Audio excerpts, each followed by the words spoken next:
తన అధికారాన్ని కాపాడుకోవడానికి సొంత మామనే నిర్దాక్షిణ్యంగా తొలగించిన నాయకుడి కథ మళ్లీ ప్రపంచాన్ని కలవరపెడుతోంది. మావయ్యను చంపడం కోసం అతన్ని కుక్కలకు ఏరగా వేశాడనే గుసగుసలు నాడు ప్రపంచాన్ని వణికించాయి. ఆ కథ నిజమా కాదా అన్నది పక్కన పెడితే ఆ కుటుంబంలో రక్త సంబంధాల కంటే అధికారమే పెద్దదని అప్పుడే స్పష్టంగా తెలిసివచ్చింది.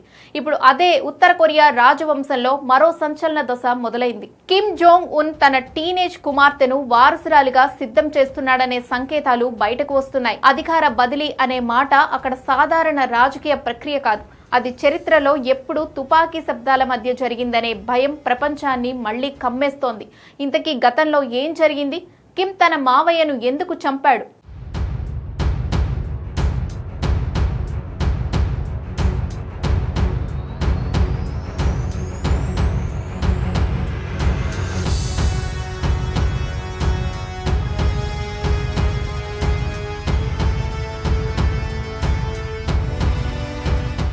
అది 2013. కిమ్ అధికారంలోకి వచ్చి 2 ఏళ్లు కూడా పూర్తి కాలేదు.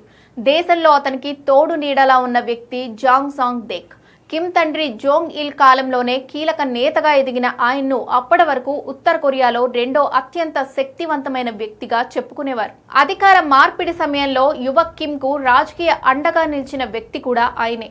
అలాంటి వ్యక్తిని 2013 డిసెంబర్లో ఒక్కసారిగా పార్టీ సమావేశం నుంచి సైనికులు లాక్కెళ్లిన దృశ్యాలు దేశ మీడియా ప్రసారం చేసింది. కొద్ది రోజుల్లోనే అతనిపై దేశద్రోహం, అధికారం కబళించే కుట్ర, అవినీతి, డ్రగ్స్ వినియోగం లాంటి ఆరోపణలు మోపింది. ఆ వెంటనే అతన్ని న్యాయస్థానం విచారించడమే కాకుండా మరణదండన కూడా అమలు చేసినట్టు అధికార ప్రకటన వెలువడింది. రాష్ట్ర వార్తా సంస్థ అతన్ని దేశానికి శాశ్వత ద్రోహిగా అభివర్ణించింది. అతన్ని నగ్నంగా ఉంచి కుక్కలకు ఆహారంగా వేశారన్న కథ ప్రపంచవ్యాప్తంగా చక్కర్లు కొట్టింది. అయితే ఆ కథను స్వతంత్రంగా ఎవరు ధృవీకరించలేకపోయారు. కానీ అతన్ని కాల్చివేశారన్న విషయాన్ని మాత్రం అంతర్జాతీయ వర్గాలు విశ్వసించాయి. ఇక కిమ్ అధికారంలోకి వచ్చిన మొదటి సంవత్సరాల్లోనే పలువురు ఉన్నతాధికారులను పదవి నుంచి తొలగించారు.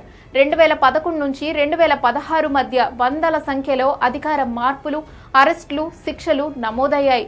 అణు పరీక్షలు, క్షిపణి ప్రయోగాలు, అంతర్జాతీయ ఆంక్షలు మధ్య అతను కఠిన నాయకత్వాన్ని ప్రదర్శించాడు. కొందరు విశ్లేషకులు దీన్ని భయపెట్టే పాలనగా చెప్పారు. ఇక ఇదే సమయంలో పరిస్థితి మరో మలుపు తిరుగుతోంది. దక్షిణ కొరియా గూఢచారి సంస్థ సమాచారం ప్రకారం కిమ్ తన కుమార్తెను ముఖ్య కార్యక్రమాలకు తీసుకువస్తున్నాడు. ఆమె పేరు జూయే. ఇటు క్షిపణి పరీక్షల సందర్భంగా ఆమెను ప్రజలకు చూపించారట. ఇక అధికార వర్గాల్లో ఆమెకు ప్రత్యేక ప్రాధాన్యం పెరుగుతోందని నివేదికలు చెబుతున్నాయి. ఇది వారసత్వ రాజకీయాల సంకేతంగా పరిగణిస్తున్నారు. అయితే అదే సమయంలో కిమ్ సోదరి యో జోంగ్ కూడా కీలక నేతగా కొనసాగుతోంది. విదేశాంగ ప్రకటనలు, రాజకీయ వ్యాఖ్యల్లో ఆమె ప్రభావం స్పష్టంగా కనిపిస్తోంది.